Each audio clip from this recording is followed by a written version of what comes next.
Assalamualaikum warahmatullahi wabarakatuh. Saya Farida Putri dari kelas 12 IPS 3. Kali ini saya akan menjelaskan tentang teknik serta peraturan perlombaan dalam cabang olahraga atletik yaitu jalan cepat.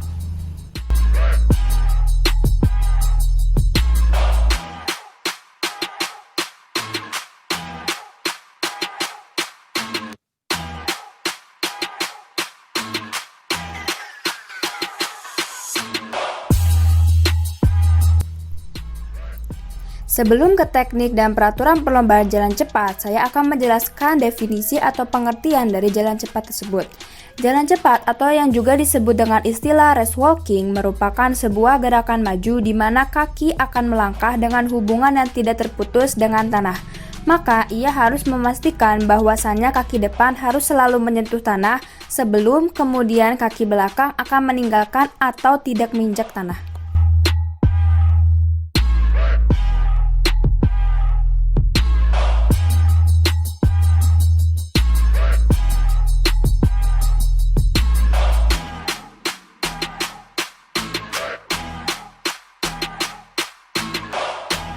Selanjutnya kita ke teknik jalan cepat. Di dalam teknik jalan cepat terdapat 3 teknik. Yang pertama teknik awalan atau start, yang kedua teknik berjalan, dan terakhir teknik akhir atau finish. Yang pertama kita ke teknik start atau awalan. Pertama, para atlet berdiri di belakang garis start sejauh 50 cm hingga 1 meter. Saat aba-aba bersedia, para peserta atlet maju berada di belakang garis start, tepat di belakang garis start dengan posisi salah satu kaki di depan dan salah satu kaki di belakang samping kaki yang depan. Jika kaki depan kanan, maka yang di belakang kaki kiri. Lalu saat aba-abaya, kaki yang belakang ini maju ke depan lurus dengan cepat, diikuti dengan ayunan tangan ke arah depan dan ke belakang.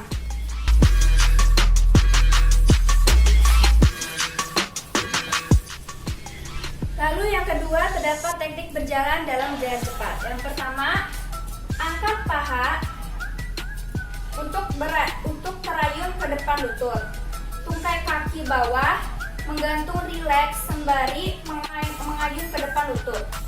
Lalu terayun ke depan sehingga lutut menjadi lurus. Pertama kali kaki yang menapak di tanah yaitu bagian tumit.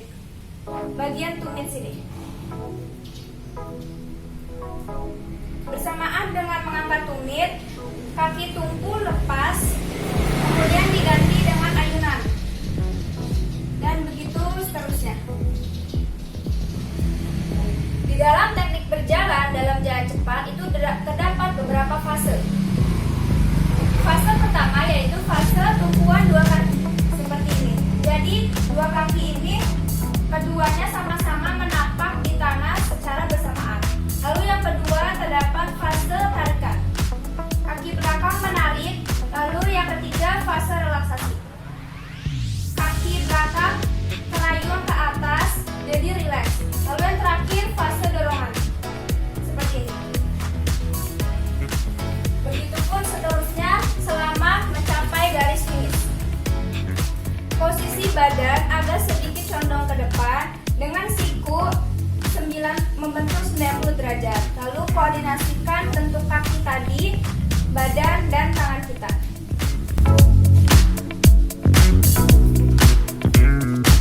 Lalu yang terakhir terdapat teknik akhiran atau finish. Para atlet dianjurkan untuk berhenti ketika finish setelah 5 meter dari garis finish. Jadi jangan langsung berhenti saat garis finish. Lalu usahakan mengurangi kecepatan saat sudah mepet atau hampir mencapai garis finish agar otot-otot di kaki kita itu tidak kaget gitu, tiba-tiba kita berhenti atau tidak lagi jalan dengan cepat.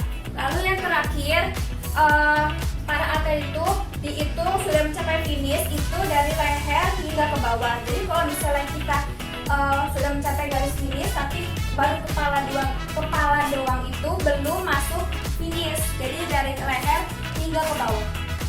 Kesalahan-kesalahan yang sering terjadi dalam teknik berjalan ini, yang pertama, tungkai bawah ini tidak rileks saat kita berjalan, jadi otot kita bisa saja menegang.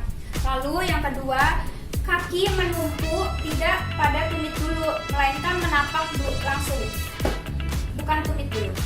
Lalu yang terakhir, siku tidak membentuk 90 derajat tapi lurus seperti robot. Lalu terdapat beberapa hal yang harus diperhatikan dalam jalan cepat. Yang pertama, kepala kita saat berjalan cepat jangan menoleh atau bergerak secara berlebihan, karena itu akan mengganggu keseimbangan kita saat berjalan. Lalu yang kedua, posisi badan itu menghadap lurus, tidak miring atau serong kemanapun.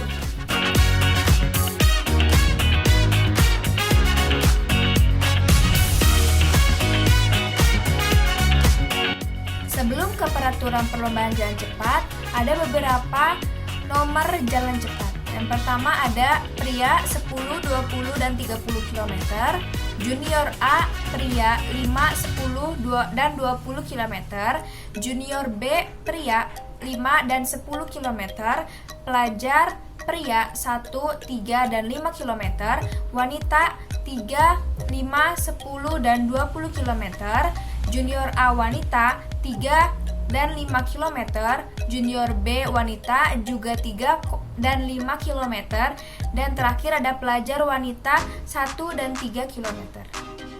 Lalu kita lanjut ke peraturan perlombaan jalan cepat. Di dalam perlombaan jalan cepat ini terdapat wasit dan juri.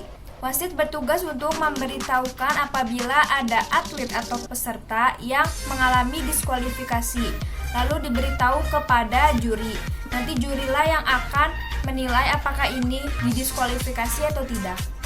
Peserta atau atlet yang didiskualifikasi itu biasanya yang dalam gerakan majunya tidak memenuhi syarat teknik jalan cepat, jadi tidak kontak langsung dengan tanah, jadi seakan melayang. Kalau seakan melayang itu kan berarti bukan jalan, melainkan lari.